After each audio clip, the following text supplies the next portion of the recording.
Buenas noches.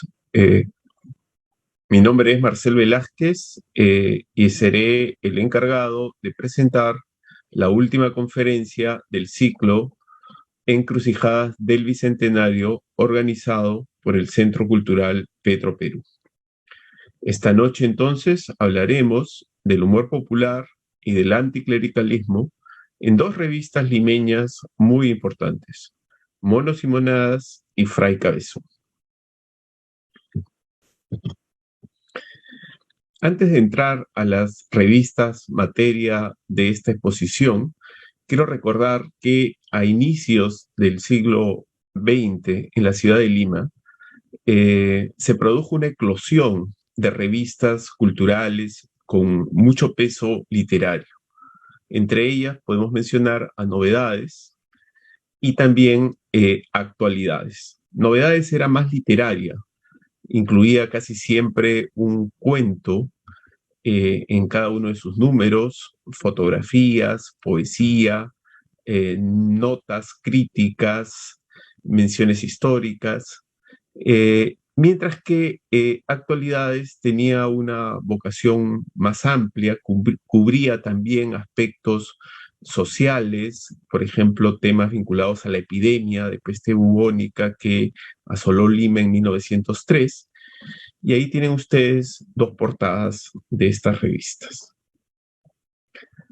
Actualidades también se distinguía por el uso de la fotografía, ¿no? Estas dos revistas ya comienzan a instalar la fotografía como un elemento central en los contenidos que se ofrecían al público.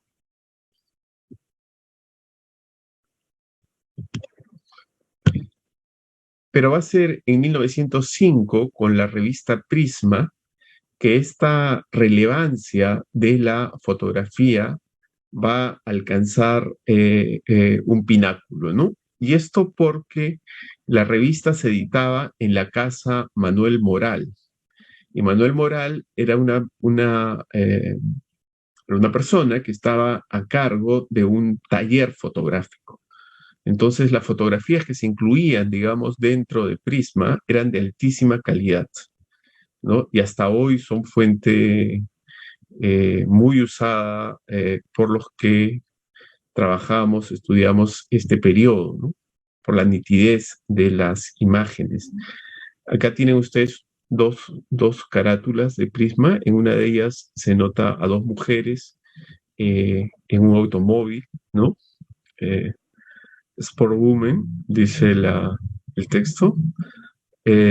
Y en el otro ven ustedes los juegos gráficos que se establecían con el nombre de la revista, ¿no?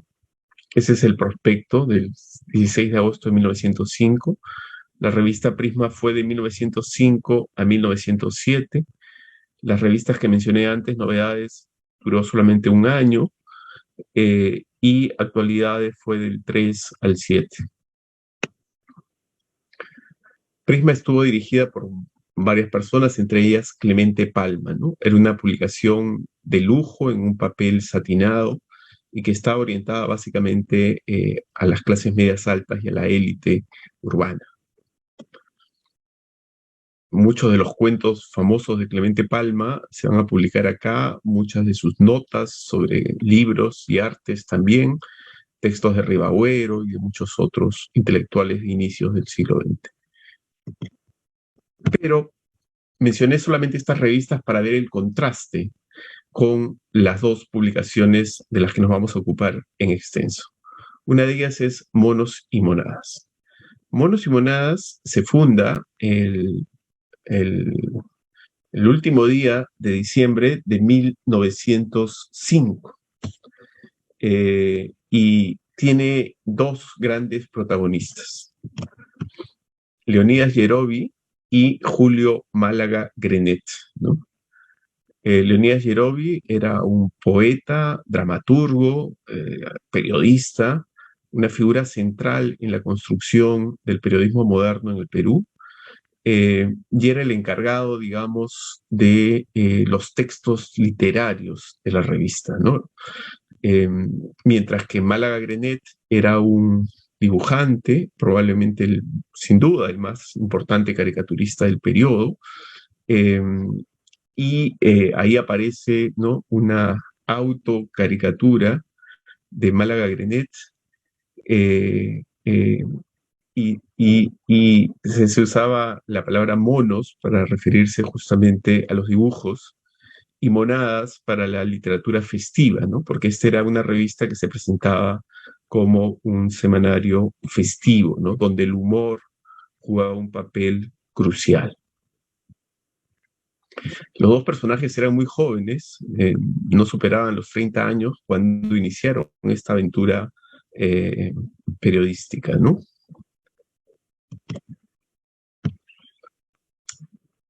La revista tuvo inmediato éxito porque rompió, digamos, con la forma gráfica tradicional de las revistas anteriores, como hemos visto en las primeras diapositivas, ¿no? Acá el protagonismo lo tiene directamente la caricatura, ¿no? Eh, y el subtítulo además lo indicaba, ¿no? Semanario festivo y de caricaturas, ¿no? Tenía esos dos elementos, ¿no? La literatura satírica, irónica, humorística y además las caricaturas, ¿no? Por ejemplo, en este caso, en esta diapositiva vemos dos caricaturas, ¿no? En una primera tenemos a dos personajes que están definidos, digamos, básicamente por su corporeidad, ¿no? Uno más alto, delgado, con el rostro macilento, que tiene una corona, y uno más pequeño, gordo, con ciertas bubas en el rostro, ¿no? Obviamente son la tuberculosis y la peste bubónica, ¿no? Figurativizadas de esta manera. Y el texto eh, dice lo siguiente, ¿no? Sí, como a ti te ves cada día más amenazadora y terrible, cada día más fuerte en el triunfo de la indiferencia te ha levantado. Nadie se opone a tu haber de exterminio. En cambio, a mí, que soy casi inofensivo, tratan de aplastarme con todos los medios que están a la más. Quien está hablando es la bubónica, ¿no? La bubónica se está quejando ante la tuberculosis de que a ella no la tocan, mientras que a esta epidemia de la bubónica, contra la bubónica se concentran todos los esfuerzos, digamos, del municipio y del gobierno, ¿no? Y le contesta a tuberculosis, ¿no? Entonces, acá dos situaciones que eran graves para la ciudad, porque la tuberculosis era un mal endémico, ¿no?, en Lima. Tanto así que a la ciudad de Lima a veces se la denominaba tuberculima directamente. Dos epidemias, digamos, graves que generaban, por supuesto, daño en la población e incluso muertes, son presentadas de una manera jocosa, ¿no? Como si estuviesen en una contienda ambas, por esta revista que de esa manera enfrentaba, digamos, el miedo a la muerte con la risa, ¿no? Y en la otra caricatura dice la intelectualitis aguda, ¿no? Y aparece una persona como un vestido, como un médico, como un facultativo, que está observando el cuerpo, ¿no?, de alguien que tiene todos los síntomas de la peste bubónica, ¿no? Dice, no, leo solamente una parte. Y hace mucho tiempo que usted está así, muy poco, doctor, desde hace 2 años apenas. Para los que más me hacen sufrir son los eh, nuevos, el sonámbulo, por ejemplo, con que le tengo aquel, eh, por ejemplo, que lo tengo aquí en la rabadilla. Bueno, pues mande usted por una ley de expatriación a la botica del Congreso, es el único remedio para curar a usted de la intelectualitis que tanto lo mortifica, ¿no? Eh, eh, es una serie de alusiones, digamos, a la coyuntura política de la época, pero también una crítica a una literatura que presumía de ser seria, grave, intelectual, ¿no? Mientras que acá más bien se afirmaba una literatura cómica, popular, que buscaba un contacto directo con el lector, ¿no? Interpelarlo de manera directa, no solamente a través del texto, sino principalmente a través de las imágenes, ¿no? Eh, Recordemos que esta revista, Monos y Monadas, y por lo tanto sus directores también, Málaga Grenet y Yerovi, se constituyen como mediadores culturales, ¿no? De los sectores medios y también de sectores populares que no se sienten representados con las políticas públicas que en ese momento se imponían de manera autoritaria desde las élites, ¿no? En este periodo que, bueno, Basadre denominó República Aristocrática, otros prefieren llamar República de Notables, pero que hay que reconocer, a pesar de que era un sistema político cerrado, ¿no? Que posibilitó, digamos, que el partido civil gobernase el Perú casi de manera ininterrumpida entre 1900 y 1919, salvo por el periodo de Billinghurst de 2 años, que además sufrió un golpe de Estado porque tenía un discurso populista. Pero, digamos, a pesar de ese control sobre el sistema político que tenían las élites, hay que reconocer que, en términos generales, sobre todo en el periodo de José Pardo, de 1904 a 1908, fue un periodo de gran libertad de prensa, es decir, no había censura, no había persecución, se permitían muchas críticas gráficas y verbales. Esta es otra imagen de Monos y Monadas, nuevamente chistes sobre la muerte, en este caso tiene que ver con el tranvía eléctrico que se ha instalado en Lima, ¿no? Emilio Godoy era uno de los responsables, digamos, administrativos de esta empresa, y la muerte le está agradeciendo por los nuevos, digamos, cuerpos que le ha enviado gracias a este tranvía, ¿no?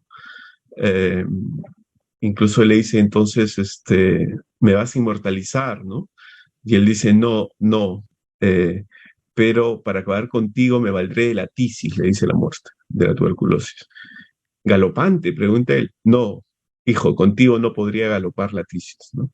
Entonces hace una broma respecto del volumen, digamos, del cuerpo de Godoy, ¿no? Eh, este humor criollo popular era muy representativo en ese momento porque permitía una crítica directa a una serie de aspectos modernizadores de la ciudad que estaban también promovidas desde la propia alcaldía, ¿no? Estaba Federico Alguera, de alcalde de Lima, entre 1901 y 1908 fue reelegido, y él estaba muy interesado en mejorar la infraestructura de la ciudad y ampliar el trazado urbano, ¿no? Las nuevas líneas de tranvía eléctrico, el Paseo Colón, ¿no? Eh, el ornato de la ciudad eran el centro de su preocupación, ¿no? Eh, y luego él va a representar, digamos, ese impulso modernizador que está también permeado por el higienismo y el racialismo, ¿no? Porque se trata de erradicar los cuerpos sucios y enfermos de la ciudad, ¿no?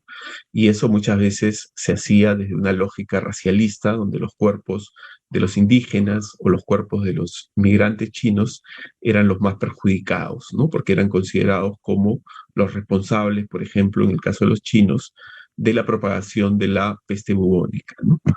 Eh, Eso va a preparar el camino para que luego se produzca la famosa destrucción del callejón de Otaiza, donde vivían numerosas familias chinas. Acá vemos otra caricatura de Málaga Grenet que nos permite ver también la dimensión, digamos, de la representación de la mujer, cómo empieza a cambiar en este momento, ¿no? Es una representación en la cual la mujer empieza a adquirir mayor protagonismo eh, en la dimensión sexual, afectiva, ¿no? Deja de ser simplemente un objeto de deseo o de aspiración y ella misma participa ya activamente en la trama de sus relaciones amorosas. Y para manifestar eso de alguna manera, acá lo hace Málaga Grenet magníficamente, ¿no? En el dibujo, noten ustedes que uno de los brazos de la joven eh, eh, son pues es una pata de gato, ¿no? Con las garras extendidas, ¿no? Para demostrar con eso el poder que tiene sobre el corazón, el cuerpo, la mente de los varones, ¿no? Em, en general, en esta época hay una representación mucho más libre del cuerpo femenino. Eh, Se resquebraja, digamos, una visión eh, clerical, mojigata, ¿no? De las relaciones amorosas. Y el cuerpo de la mujer va a aparecer en publicidad, en dibujos, perfilado de una manera distinta a las imágenes del siglo XIX, ¿no? Claramente con un énfasis mayor eh, eh, en la dimensión sexual atractiva que podía tener ese cuerpo y el poder que eso ejercía sobre la sociedad. Um, Bueno, Simonadas criticaba con elegancia, criticaba también a veces con ferocidad diversas dimensiones de la élite aristocrática en Lima, ¿no? Que tenía el monopolio político y que de alguna manera también había conservado hasta ese momento el monopolio cultural en gran medida, ¿no? Y acá empieza a ser cuestionado justamente por estos nuevos escritores que se reúnen en esta revista. No es solo Yerovi, hay otros que también colaboran en esta revista y tampoco es solo Málaga el dibujante, Valdelomar, por ejemplo, Abraham Valdelomar, nuestro gran cuentista, colaboraba en esta revista como dibujante, ¿no? Eh, y estos son ejemplos de publicidad, ¿no? Que he traído para que ustedes puedan ver cómo incluso en la publicidad, Monos y Monadas ofrecía como un producto no estandarizado, ¿no? Sino que ellos mismos redactaban, digamos, en el caso de la publicidad de Bacchus y Johnston, ¿no? De la cerveza, donde está esa joven reclinada, ¿no? Sobre esos almohadones, un poema, ¿no? Para promover, digamos, el consumo, ¿no? Y ese poema lo escribían ellos mismos y conforme cambiaba el producto, pues escribían una historia u otro tipo de texto para promover la venta del mismo. Entonces, son revistas que si bien ponen énfasis en esta dimensión artística, cultural, no renuncian a incluir, por supuesto, publicidad y además la procesan de una manera muy creativa, ¿no? Por ejemplo, en el otro texto que está al lado, se trata de promover una agencia funeraria, lo que siempre es muy difícil, ¿no? Y acá se narra una historia de una persona que se suicida, ¿no? Eh, y dice al final, ¿no? Salió una voz muriente que decía que me entierre Bergusen, agencia funeraria, calle de divorciadas, ¿no? Que era el sentido último de todo ese relato, ¿no? Entonces, Monos y Monadas constituyó una experiencia de modernidad, de una nueva sensibilidad respecto del cuerpo, las prácticas sociales. También incluyó críticas literarias, reseñas sobre lo que pasaba en los teatros, sobre los nuevos juegos y deportes que fascinaban a la ciudad de Lima. Fue entonces testigo de su tiempo, pero a la vez ayudó a modelizar ese nuevo tiempo, marcado justamente por la novedad, ¿no? Por el vértigo de los cambios que empezaban a aparecer en la ciudad de Lima. Y también ahí se pueden encontrar ya algunas crónicas, ¿no? Este formato discursivo, textual, típico del modernismo, que da cuenta justamente de esta temporalización de la experiencia social, ¿no? Eh, Paso ahora a la siguiente revista. Eh, eh, y acá quiero leer simplemente un pequeño párrafo para introducir. Una increíble revista incendió el cielo limeño hace más de 100 años. Dirigida con perspicacia, coraje y humor por Francisco A. Loaiza, enfrentó a las élites del partido civil y a la iglesia.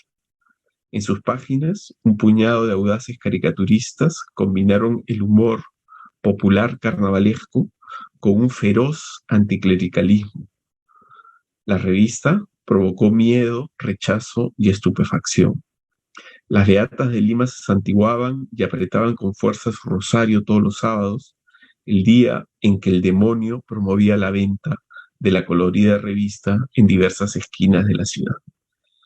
Fray Cabezón, 1907-1910, ofrece los textos y sobre todo las imágenes, caricaturas, más transgresoras y desafiantes de la Lima de inicio del siglo XX. Una revista inflamada de una pasión insólita y una audacia ideológica extraordinaria, en un medio cultural acomodaticio. Por la fundación del periodismo de investigación, el humor popular carnavalesco en sus caricaturas, sus estrategias de interacción con el público, sorteos, cartas, ventas de postales, su red nacional de colaboradores y la inmensa lectoría alcanzada. Imaginen ustedes que llegó a tener tirajes de 17.500 ejemplares el número semanal, en los picos más altos. Pero desde el primer año llegó a los 8.000 ejemplares, ¿no? Eh, por todas estas razones, entonces, Fray Cabezón es clave en el proceso de la formación del periodismo moderno en el Perú. Y sin embargo, es una revista que ha sido silenciada, excluida, quizás justamente por estas transgresiones que menciono, ¿no? Y aquí la figura central es Francisco Loaiza, es de Aurelio, Francisco Aurelio Loaiza. Acá, este es un libro suyo, ¿no? De 1912, poco después de haber acabado, digamos, con la aventura de Fray Cabezón, pero ahí hay una foto suya, por eso lo he traído acá, la ven acá, ¿no? En la parte superior, ¿no? Francisco Loaiza. Él había sido guadalupano y había sido el impulsor de un periódico que se llamaba El Microbio, que fue uno de los primeros, digamos, periódicos de colegiales, ¿no? De secundaria, satírico, que tuvo impacto, digamos, dentro de la comunidad de lectores, ¿no? Cuando inicia el proyecto de Fray Cabezón en 1917, Loaiza es ya un liberal radical, ¿no? Un libre pensador y con simpatías anarquistas. Aunque son notorias también sus filiaciones con el Partido Liberal y su caudillo Augusto Durán. La trama de relaciones políticas de la publicación excede claramente ese referente, ¿no? Um, en esta revista se ridiculiza sin piedad, ¿no? A los políticos civilistas y a los malos curas. El activismo y la virulencia que alcanzó su anticlericalismo no tienen precedentes, y así contribuyó significativamente al resquebrajamiento parcial del poder y la legitimidad social de la Iglesia. Vean ustedes, por ejemplo, en esta caricatura, ¿no?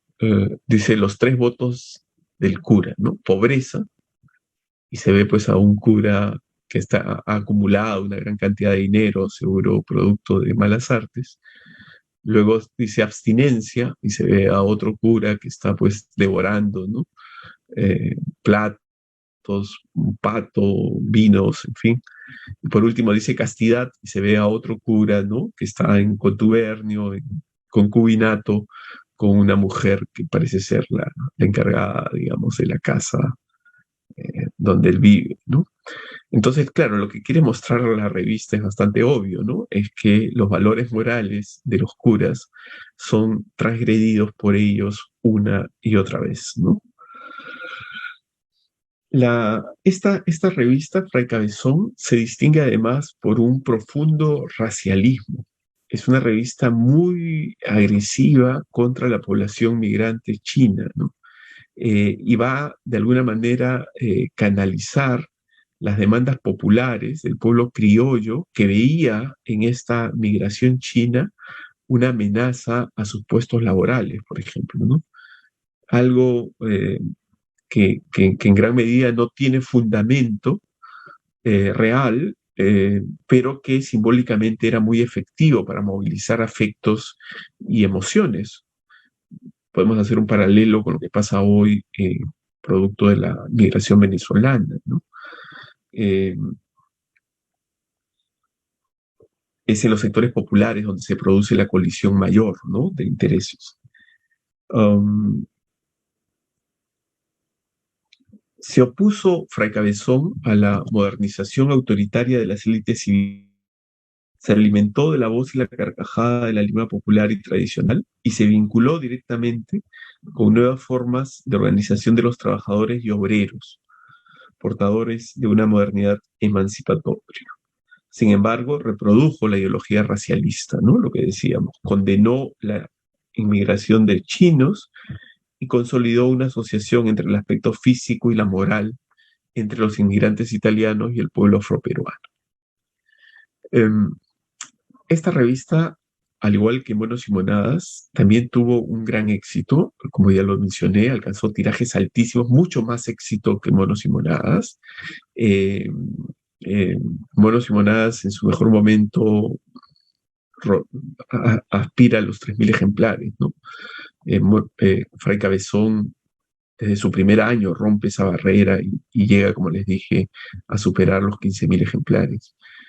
Eh, pero parte del éxito de Fray Cabezón, y esto es muy interesante, es que mantuvo una campaña sostenida contra los curas, ¿no?, contra el poder de la iglesia. Eh, una y otra vez denunció diversas prácticas de violencia sexual, por ejemplo, en los colegios, o de robos en las iglesias, o de curas de vida disipada y alegre. Eh, Esta es una caricatura tremenda, dice la educación religiosa, ¿no? Como ustedes están viendo, ¿no? Por un lado entran los niños, ¿no?, sanos, ¿no? Y después de pasar por la escuela cristiana, salen contrahechos, deformes, ¿no? Envilecidos, ¿no? El mensaje es clarísimo, ¿no? Incluso se refuerza con un texto que dice ahí: entran frescos y lozanos y salen los pobres niños, ya los veis tan deformados, ¿no? Entonces se produce acá una crítica feroz contra la educación religiosa. Y recuérdese que es en estos años, fines del 19, la primera década del 20, que en muchos países de Europa la educación se hace laica, ¿no? Y se produce además la expulsión de varios curas, y ellos recalan en el territorio americano y empiezan a ofrecer servicios educativos para las élites de estos países, incluyendo el Perú, ¿no? Entonces los colegios religiosos en ese momento eran colegios para las élites, ¿no? Para eh, orientados. Y sin embargo, de esta revista se veían que eran colegios nefastos, más bien para el conjunto social, ¿no? Otra crítica contra los curas, ¿no? Es esta, que me parece una eh, brillantez verbal, ¿no? Haber encontrado con el espíritu divino, dice, ¿no?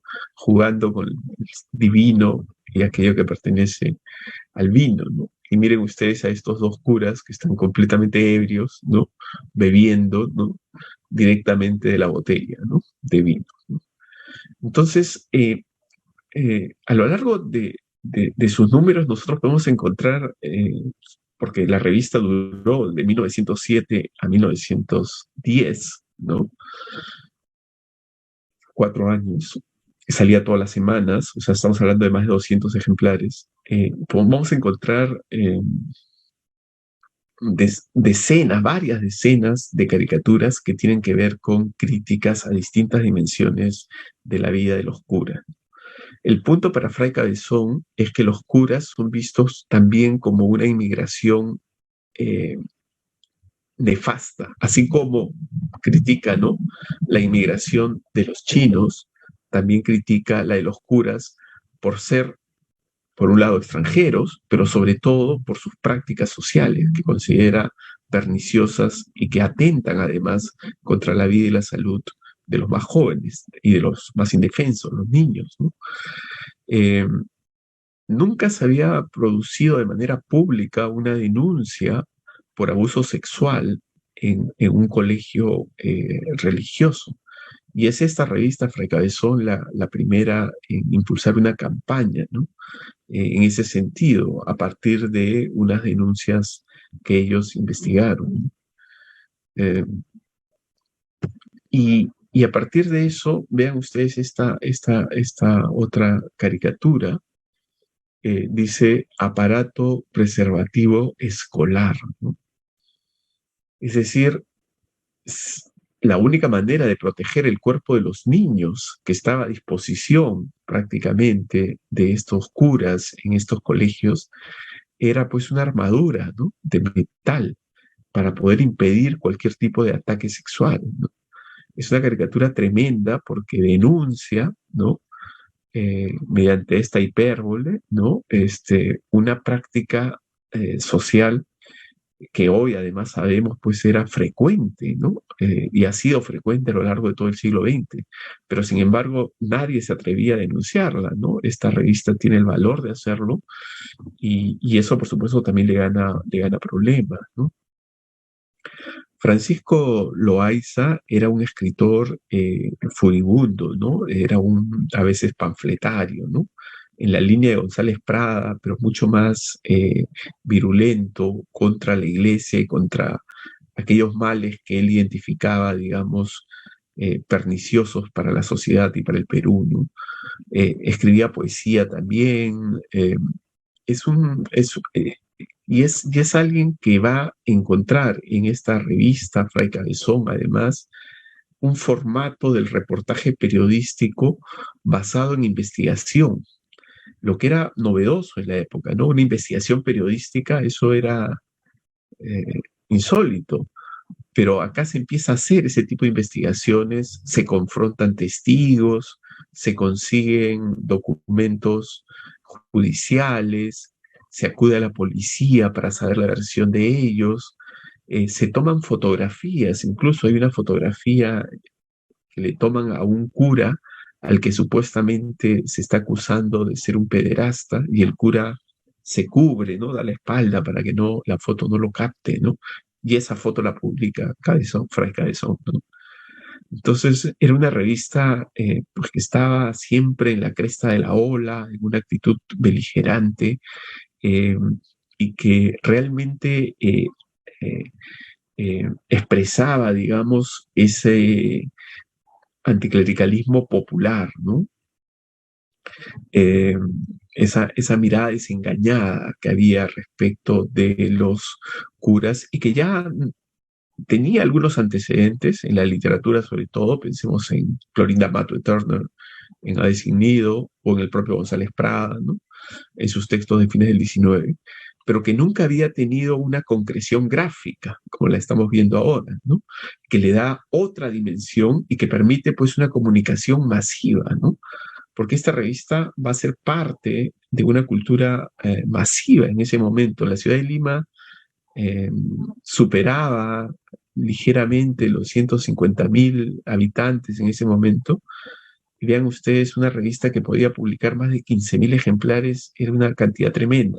Es cierto que la revista no solo iba a Lima, se enviaba a diversas ciudades del Perú, sobre todo de la costa, e incluso llegó a Guayaquil y a Tarapacá, ¿no? Eh, que ya era chilena en ese momento, ¿no? Eh, eh, eh, entonces, es una revista que tiene una circulación más allá de la ciudad de Lima, pero cuyos lectores estaban muy concentrados en la ciudad de Lima. Parte de las estrategias de humor de Fray Cabezón no solamente eran las caricaturas contra los curas, contra los políticos, que hay numerosas, burlándose del presidente, del alcalde, de los diputados, del presidente de la Cámara, etcétera, ¿no?, sino que también utilizó esta estrategia de representar la forma de hablar de ciertas comunidades y a partir de allí construir textos humorísticos. Por ejemplo, Malambinas, ¿no? En Malambinas se trataba de representar más bien el habla de la población afrolimeña. Otra columna se llamaba Cundunyusepe, que trataba de representar más bien el habla de los bachiches, ¿no?, de los migrantes italianos, ¿no? Entonces, y además cada uno de ellos aportaba, digamos, una mirada y una sabiduría popular de lo que pasaba en Lima, ¿no? Entonces, en vez de tener columnistas de opinión para leer la coyuntura, usaba estas figuras y comentaban lo que había ocurrido a lo largo de la semana. Estas eran secciones que también tenían mucho aprecio entre los lectores, ¿no?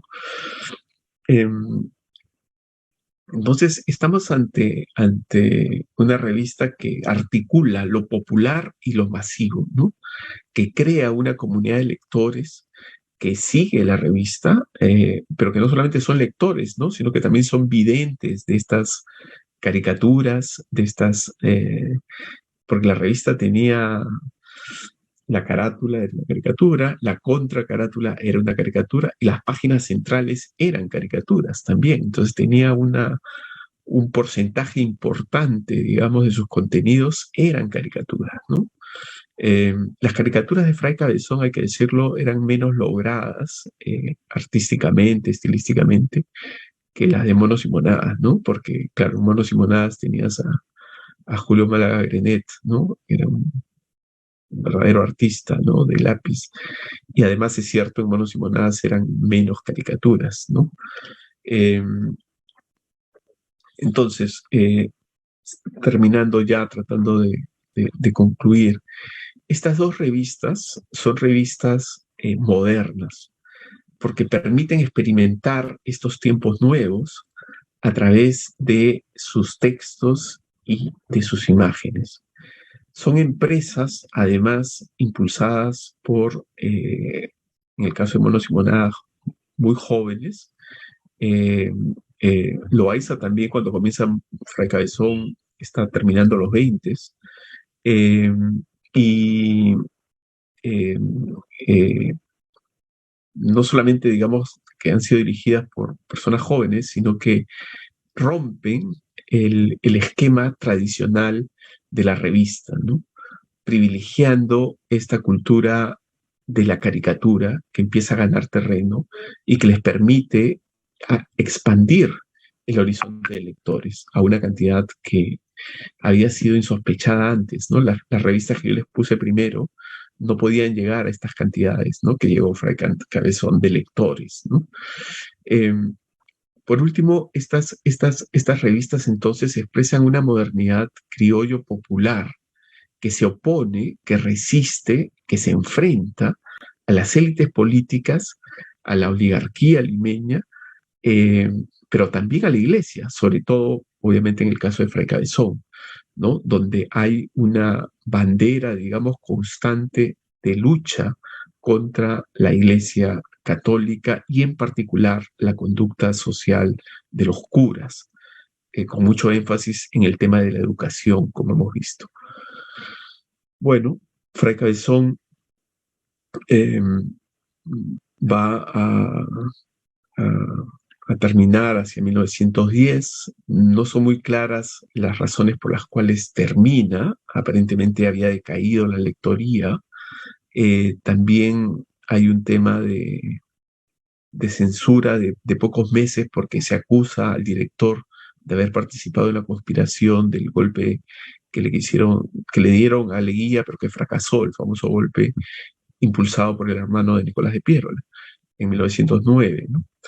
Y encarcelan a Francisco Aloaiza, y quien paga la fianza para que pueda salir y seguir el proceso, digamos, en libertad, es González Prada, lo que revela, digamos, cómo Fray Cabezón estaba íntimamente ligada también a los ideales, a la beligerancia, ¿no? Del intelectual moderno, por antonomasia en el Perú en ese momento, González Prada, ¿no? Eh,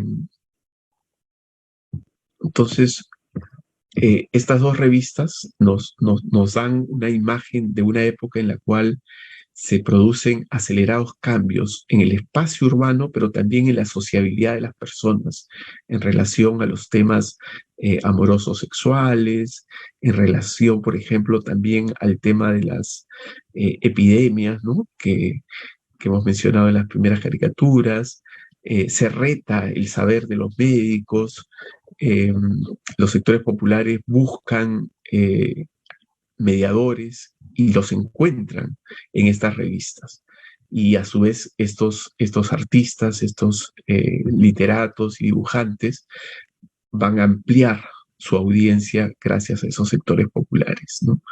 Entonces, una modernidad criollo popular que experimenta una modernidad contradictoria, compleja, donde todavía había, por supuesto, muchos elementos tradicionales, pero que sin duda abre, ¿no?, completamente eh, la percepción, la visión cultural de la sociedad peruana al siglo XX. Muchas gracias, esa sería la presentación y ahora si hubiese preguntas las voy a poder recibir y contestar.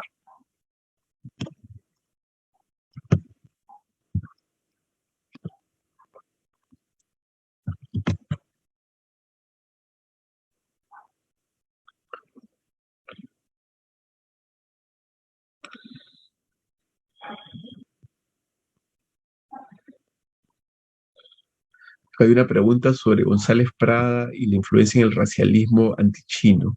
Efectivamente, González Prada también tenía esa misma, que era un este horizonte racialista, colocaba a la raza china, digamos, una de las escalas más bajas, ¿no? Y le atribuía un mal moral, digamos, intrínseco, lo que era por supuesto un absurdo, pero en las concepciones ideológicas de la época se aceptaba, ¿no? Entonces, como se los vinculaba al opio, al juego, también a la enfermedad, ¿no? Y eso aparece en González Prada y reaparece con más intensidad incluso en Fray Cabezón. Entonces había una conexión, sí, sin duda. Pero incluso después de Fray Cabezón, esa mirada tan prejuiciosa y que hoy nos parece absurda, pero que sin embargo funcionaba así, la ideología, reaparece también en José Carlos Mariátegui, a fines de la década del 20, en su famoso libro Siete Ensayos, cuando uno lee la manera como se refiere él a la población china en el Perú, es tremendo, está repitiendo los mismos estereotipos de fines del siglo XIX, ¿no?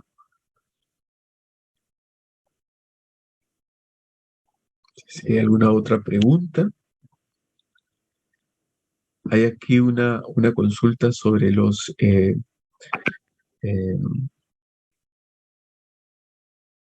si se encuentran digitalizadas. No, lamentablemente en repositorios nacionales no se encuentran digitalizadas e incluso es difícil encontrarlas completas, ¿no? Hay en algunos repositorios internacionales, por ejemplo en la Universidad de Notre Dame, hay algunos números de monos y monadas que están digitalizados y son libres, ¿no? De libre acceso.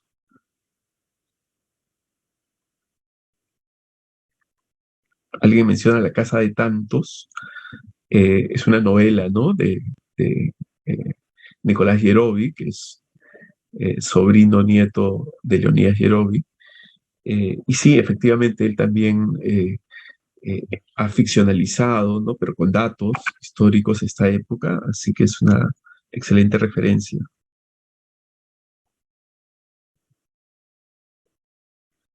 Uh, sí, claro, claro, siempre cuando se mezcla el prejuicio, ¿no? El prejuicio social, racial, étnico, ¿no? Con información falsa, se genera pues estas eh, corrientes de opinión que hoy lamentablemente imperan, ¿no? Por ejemplo, esas corrientes de opinión además conducen tarde o temprano a la violencia, ¿no? Como ocurrió en el caso de los ataques contra los comerciantes del barrio chino en Lima. En la primera década, cuando se publicaban estas revistas, se produjeron varios ataques de los sectores populares de Lima contra la población china que estaba sentada también en el centro, ¿no? Y estas revistas tuvieron una mirada, digamos, de costado, ¿no? Nunca condenaron eso, ¿no? Uh, a ver, hay varias preguntas. ¿Dónde funcionaba Fray Cabezón? Sí, siempre dan ellos una dirección, ¿no? Eh, no la tengo acá a mano, la puedo ver si la encuentro. igual Monos y Monadas, ¿no? Dan una dirección específica. Todas son lugares en lo que es el centro histórico, digamos, ¿no? Eh, y eran como una pequeña oficina donde normalmente estaba el director que atendía en ciertas horas y ahí recibía las colaboraciones posibles. Monos y Monadas invitaba al público a que presente cosas y ellos decidían si valía la pena publicarlo o no, ¿no? Loaiza también hacía ese papel, digamos, ¿no? Aunque gran parte de la revista la escribía él. Eh, claro, las diferencias, a ver. Monos y Monadas y Fray Cabezón eh, son las revistas que van, las primeras revistas en el Perú que van a colocar la caricatura en el centro de la comunicación, ¿no? Eso es lo que las une, digamos, ¿no? Ese predominio de la caricatura. ¿Qué las diferencia? Monos y Monadas era más literaria. Casi todos sus textos están vinculados a la literatura. Monos y Monadas no era anticlerical, no atacó a la iglesia como si lo atacó a la iglesia de los curas, ¿no? Como si lo hizo Fray Cabezón. Fray Cabezón era más política, estaba más en el día a día político, digamos, para condenar, censurar, denunciar. Eh, se involucró mucho también en la crónica policial, ¿no? Fray Cabezón. Por ejemplo, el famoso caso Belauchaga, ¿no? Que es la primera fiesta de varones travestis en Lima, eh, por lo menos la primera fiesta que ha quedado registrada, digamos, en la prensa, fue un evento que la revista Fray Cabezón siguió, digamos, periodísticamente, ¿no? A lo largo de varios números. Mientras que el resto de la prensa cayó, Fray Cabezón eh, lo presentó, ¿no?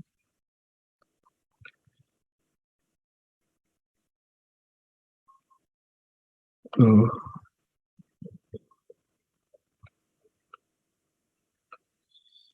esas serían, digamos, las principales diferencias. Fray Cabezón también era más, como empresa, digamos, funcionó con más éxito, por un lado, pero además logró crear una serie de contactos con su público mucho más perdurables, digamos, que Monos y Monadas, ¿no? Fray Cabezón vendía postales anticlericales, ¿no? Entonces tú podías comprar 10 postales anticlericales por un sol, digamos, y repartirlas entre tus amigos o conservarlas. Fray Cabezón hacía sorteos. Monos y Monadas también hizo algunos sorteos y algunos de los anunciantes de Monos y Monadas eh, crearon un vino que se llamaba Monos y Monadas, digamos, para fortalecer, digamos, el posicionamiento del nombre, ¿no? Ah, y hay otra diferencia también importante.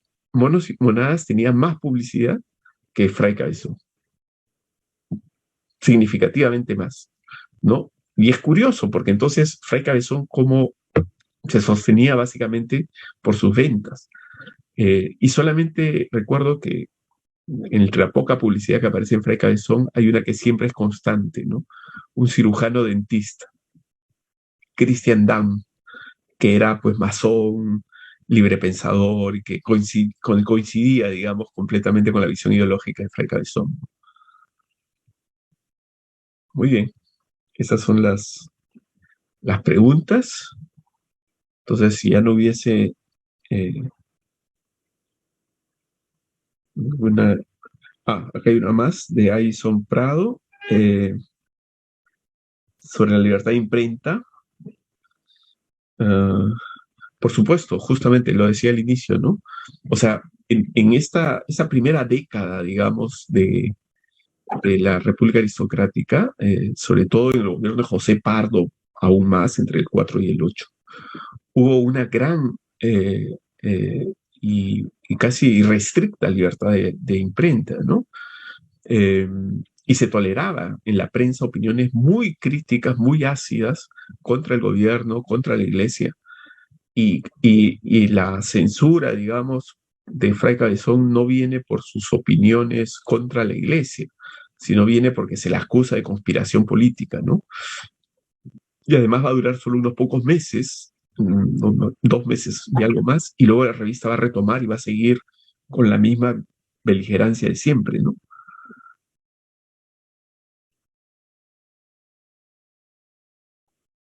Sí, sin duda la xenofobia eh, es un problema, digamos, que en cada época histórica tiene sus peculiaridades, ¿no? Creo que ahora hay una mayor comprensión de los fenómenos de la migración y hay un mayor respeto y tolerancia hacia los migrantes, por lo menos en ciertos sectores de la sociedad, ¿no? En ese momento no solamente era que eran migrantes, sino que eran chinos, ¿no? En las concepciones ideológicas de la época, la raza china estaba catalogada, digamos, como una raza particularmente peligrosa, asociada, como dije, al mal moral, a la enfermedad, ¿no? Incluso a la tuberculosis muchas veces, y además que había llegado pues en condiciones de servilismo, ¿no? Con los eh, culíes chinos en la segunda mitad del siglo XIX para reemplazar justamente la mano de obra esclava, ¿no?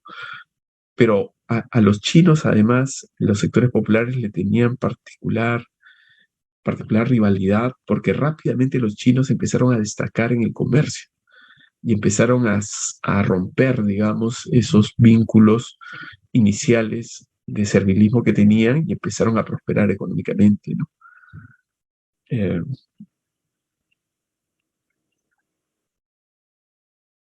Cada época tiene sus propios monstruos, sus propias pesadillas, ¿no? Sociales, muchas de ellas, por supuesto, construidas culturalmente, ¿no? Entonces, sí, no he pretendido establecer una analogía exacta, ¿no?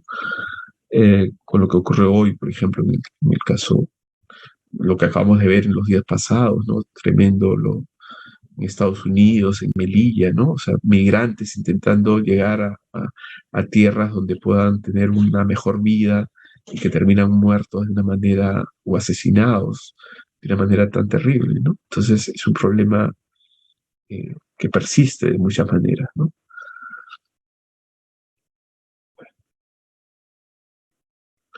Muy bien, ha habido varias preguntas, agradezco a todos aquellos que las han hecho y con esta conferencia estamos cerrando el sexto ciclo Encrucijadas del Bicentenario, organizado por el Centro Cultural del Petro Perú. Buenas noches.